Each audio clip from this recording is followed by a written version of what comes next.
Alright, so continuing to explore. Tech choices, as I said, I will go for animal husbandry first because I need it for the deer and I need it for the ivory here. Plus, animal husbandry reveals horses, and I want to know at the start of the game whether or not I will be able to do a horseman rush, because there are two early attacks that you can make. There's a horseback riding here, which you will know if you have access to because you can research animal husbandry here to reveal horses. And then there's iron working here, which takes longer to get to than horseback riding, unfortunately.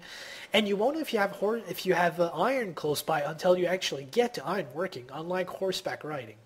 So I prefer to go for a horseback riding rush for horsemen very quickly. They are pretty strong. They actually have a higher combat strength than swordsmen, but they're easier to counter because you can just get spearmen out. They counter horsemen fairly hard. Swordsmen are harder to counter, but again, you never know if you're going to have access to iron or not, and it takes longer to get there. Plus, the tech to get you there is bronze working, which is not nearly as good.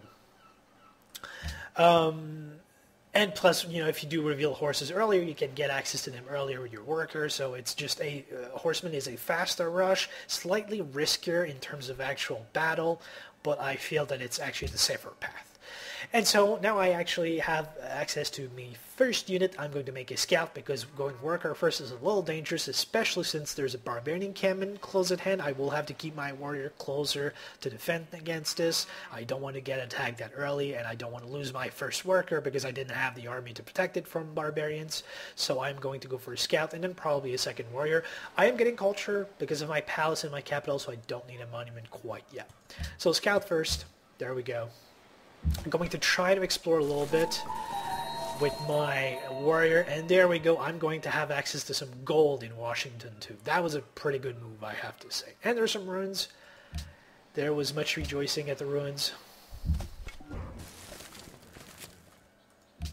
So I'm going to try to ninja those ruins without getting attacked. And I'm getting bonus population. Awesome. So now Washington is not in a bad spot. It's getting bonus food from the fish here. It's getting 3 food from that tile. That's excellent at the start of the game. And I am getting 2 food from this. I will need my worker to continue improving, though, fairly quickly. Alright, so now I'm going to pull my warrior back because I want to protect against those barbarians. And actually, yeah, there we go. I'm going to attack them to start weakening them right away. I have a slightly higher combat strength, so yeah, I came out even. The thing is, though, barbarians do not heal, so if I just whittle them down and heal my warrior, I'll be able to beat them fairly quickly. So I'm going to have a quick look here. Yeah, this was a very good idea to move. Going to heal my warrior for a couple of turns and then try to finish off this encampment so that I can be a little safer here. And I'm going to go for my worker now because I'm pretty sure I'm going to be able to kill this fairly soon. I won't need to defend quite yet, and I'll be able to pull my warrior back. And I do need to improve my city to get more food because once it gets to 3, it will be a little harder to get more food. And so yeah, this is fairly shitty terrain, so I am happy about move. And there are some horses here. That's good to know. It's a little far away. I won't have access to them in Washington. If I had stayed here, I would have had access to them right off the bat, but again, I decided to move. And so now I have a couple of options. I am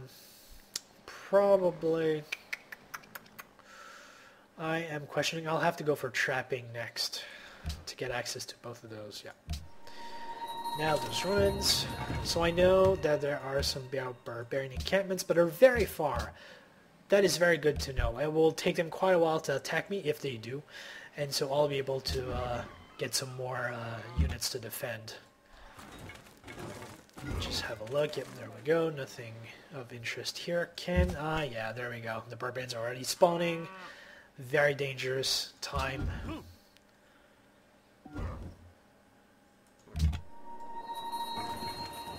And I've met Marsa, good to know.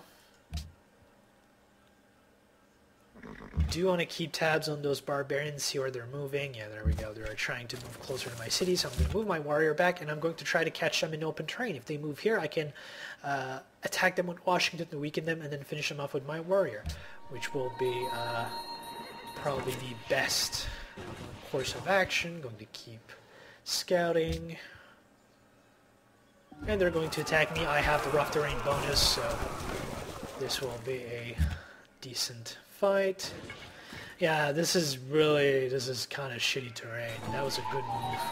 It cost me 2 turns, but still. I am not in a bad spot, and so I'm going to heal, continue healing with my warrior. I'm going to try to... Oh, never mind, horse is here, haha. Going to try to fight off those barbarians, and so I do see that there are more barbarians around here, but they're probably going to attack Warsaw. They are not going to attack me directly. And now, obviously, the barbarians do want to kill me, but they are not going to. And I got archery, not the best tech. I'm not a big fan of archers that early on, but still, it's free technology. And so now, can I kill off those? Yes, I can. There we go. Going to get my warrior some much-needed experience, so it can start defending right away. I could heal it and move against those barbarians right now, which I think I'll actually do. There we go. Get rid of this encampment, get the gold, and kind of make me be able to pull my warrior back to defend. Those brutes do want to get my scalp, but they won't. And I am exploring in a circle around my capital because I do want to... Whoa! 1, 2, 3, and Babylon. Okay, I'm going to... Whoa. That is a lot of ruins. I'm going to see if I can ninja some, and I'm going to finish up this encampment and pull back my warrior, because you can tell the barbarians are coming at me, and I don't want to lose my worker when it comes out.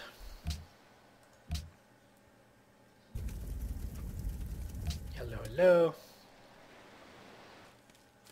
And now the brutes are going to attack me, but this is not going to be a good fight for them. There we go. Are you happy now? Wow! That's a ruins bonanza. Alright, so I'm going to pull back my warrior. I do need to defend my city, especially since I'm getting my worker out right now.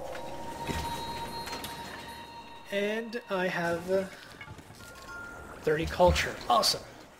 So let's nuke those barbarians really quickly. And now let's discuss the first policy choice. At the start of the game, it's always going to be between tradition, liberty, and honor. Not a big fan of liberty as the first choice because you are not going to be building settlers right away. I tend to wait until I have 3, 4, maybe sometimes even 5 population before I build my settler.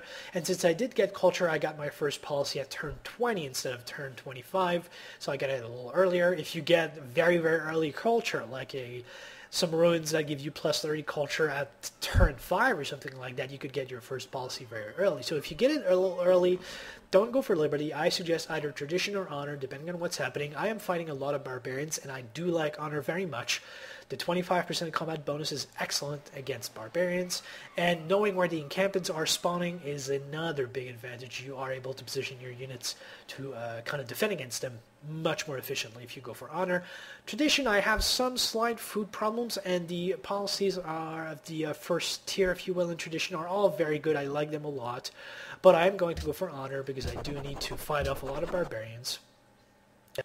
And so I am going to keep moving my warrior here, and I don't want to move my worker here because it will just get captured, so I will tell it to not do anything for now. Actually, can I? No, I'm not going to buy a tile quite yet, and so I have trapping, so I could get the deer, I could get the ivory, and I'm going to work on mining because I'll be removing some forest fairly soon, and I am going to build a second warrior because I need to defend against all those barbarians. Now let's see if those brutes are looking for a fight. No. And so what happens with barbarians is if you don't reveal any weaknesses, if you don't show a worker or anything like that, they will not attack you.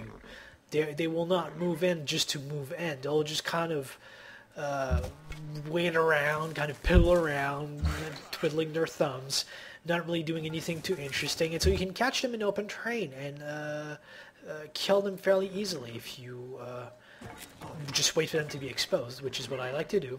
And now I'm going to steal those ruins before the Babylonians do it. I'm going to keep weakening those barbarians. And I'm getting even more population. And so I do want to get some info about the Babylonians. I do want to see what type of luxury resources they have. I can tell they have gems, which I don't have access to, so I might be able to trade for those. And I'm going to try to find out if they have anything else that will be of interest to me. And so right now, if I attack with my warrior, I will kill those barbarians, which I will do. And then I can just put my warrior inside my city for them to heal. It will heal very fast, and it won't... so I won't kill the barbarians right away, but we'll do it fairly soon. And I'm going to get some bonus food because I'm already at 4 population. I do need that bonus food very soon. So continue to explore, and now the barbarians are just swarming me. They are attacking me. They want some blood. So I'm going to tell my warrior to heal here and to protect my worker, and I'm going to keep weakening this barbarian as it moves in. And so that's why you want that second warrior, to be able to deal with all those barbarians very soon. And, you know, Honor has just let me know that there is another encampment here. So overall, very, very good move to go for that second military unit. I could go for a settler right away, but right now I couldn't expand just because the barbarians are all over me. Do need to take care of those. Alright, so I'm going to try to go see if those ruins are still available.